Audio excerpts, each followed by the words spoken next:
યાત્રાધામ વીરપુરમાં સરદાર વલ્લભભાઈ પટેલની 150મી જન્મ જયંતિના અવસરે સરદાર પટેલ યુવા ગ્રુપ દ્વારા ભવ્ય સરદાર યાત્રાનું આયોજન કરવામાં આવ્યું હતું। મીનળ વાવ ચોક ખાતે પૂર્વ કેબિનેટ મંત્રી અને ધારાસભ્ય જયેશ રાદડિયાના હસ્તે સરદાર પટેલની પૂર્ણ કદની પ્રતિમાનું અનાવરણ કરવામાં આવ્યું। આ પ્રસંગે આશરે 600 જેટલા યુવાનો જય સરદારના નારા લગાવતા ઉત્સાહભેર યાત્રામાં જોડાયા હતા। સરદાર પટેલના એકતાના આદર્શોને જન જન સુધી પહોંચાડવાના હેતુથી આ યાત્રા વીરપુરના મુખ્ય માર્ગો પર ફેરવી મીનળ વાવ ચોક ખાતે સમાપ્ત થઈ હતી। સમગ્ર વીરપુરમાં દેશભક્તિના નારા અને એકતાનું માહોલ છવાઈ ગયો હતો।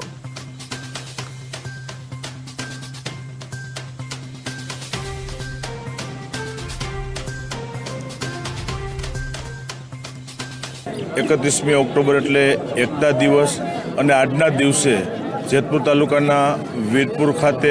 સરદાર પટેલ યુવા ગ્રુપ દ્વારા સરદાર વલ્લભભાઈ પટેલની પૂર્ણ કદની પ્રતિમાનું આજે અનાવરણ કરવામાં આવ્યું। માનું છું કે સરદાર સાહેબનું જીવન, સરદાર સાહેબના વિચારો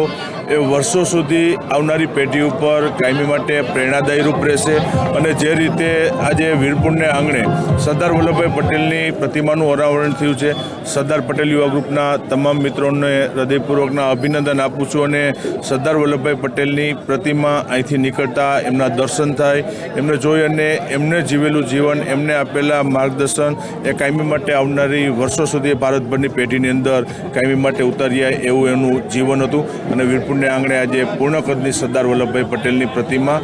સરદાર યુવા ગ્રુપ દ્વારા આજે કાર્યક્રમ પૂર્ણ